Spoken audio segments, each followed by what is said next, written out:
राजू भैया ही थे। और खाली राजू भैया की बात न करें, हम बात करें विशेषर लाल जी खेमका की, उनके पुत्र राधा किशन जी खेमका की, दीनदयाल जी खेमका की और राजकुमार जी खेमका की। 100-125 साल का ये परिवार है असम की धरती पर। और मैं गर्व के साथ कहता हूँ ये परिवार पूर्ण रूप से आसामीज हो गया, पूर्ण रूप से। राधा किशन जी पूर्ण रूप से आसामीज। राजू की आपने देखी, राजू सिंधारस का कवि था, मैंने उससे बहुत चीजें सीखी।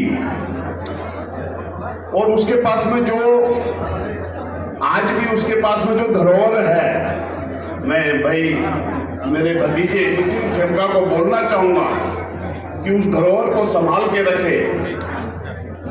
बहुत कीमती धरोहर है उसके पास, एक एक किताबें हैं, एक एक चीज उसके पास लिखी हुई है, हर भाषा की।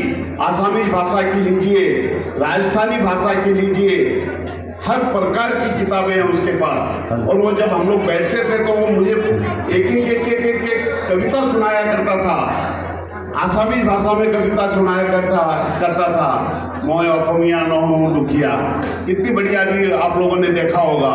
एक गजानन वर्मा की कविता थी, 4 लाइन में बताऊंगा मैं आपको, जो वीर रस की कविता थी, जो चीन और भारत की लड़ाई के अंदर में गजानन जी वर्मा ने वो कविता को लिखा था।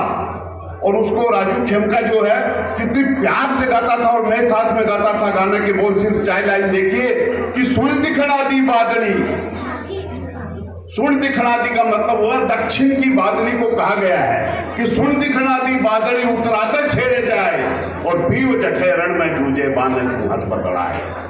सुन दिखना दी बादली मायड़ लो संदेशो कहजे, माँ का संदेशा कहना, ये देशभक्ति गीत है। मायड़ लो संदेशो कीजे दूधा दाग लगाई ना, और कहजे मारे हिंगड़ू बरने चुड़ले ने बिसराई ना। भानारी राखीरो रेशम तार तार बिखराई ना, और भुआरो भुलावण कहजे रण में पीठ दिखाई ना, तू रण में पीठ दिखाई। राजू भैया कमाल, इस शख्स की बराबरी नहीं थी। बड़ा दुख है कि हमें वो छोड़ के क्यों चला गया। उसको जानने वाले, उसको समझने वाले, उनके मन में एक बहुत बड़ी पीड़ा है राजू भैया के लिए। और मैं आपको एक बात बताना चाहूंगा, सबके सामने में उजागर करना चाहूंगा। उसके हाथ की लिखी हुई एक किताब है, उसके हाथों से लिखी हुई, मैं गीत सुनाता जाऊं, मेरे पास धरोहर के रूप में पड़ी है। मेरे पास उसने कहा रामजूड़ आया, इन्हें संभाल कर रखिए, और आज भी संभाल कर रखिए। और सिर्फ संभाल के नहीं रखी हुई है, मैं उसमें से कविता कभी मन में आ जाता है। एक बार एक कविता मेरे 15 अगस्त पिछली बार जो 75वीं मनाई थी, तो उसमें वीर रस की कविता लिखी हुई थी उसकी।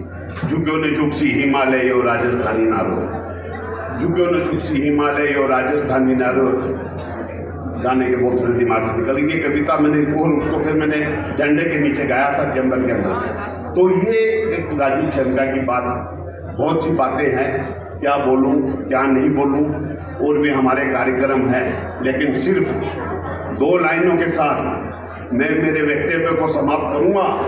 मैं सिर्फ 2 लाइन राजू खेमका की माता जी को और यहाँ मातृशक्ति को बताना चाहूंगा, सिर्फ 2 लाइन। ये मातृशक्ति की कविता है, और कन्हैयालाल जी सेठिया जो राजस्थान के बहुत बड़े कवि हुआ करते थे, उन्होंने लिखी है कि जननी जने तो 2 जने। ध्यान से सुनिएगा, जननी जने तो 2 जने के दाता के सूर। दाता मतलब दानवीर, और सूर मतलब सूरवीर जो लड़ाई के मैदान में लड़े। कि जननी जने तो 2 जने के दाता के सूर, और नहीं तो रह जे बांझड़ी मती गंवाए नूर, मती गंवाए। बहुत बहुत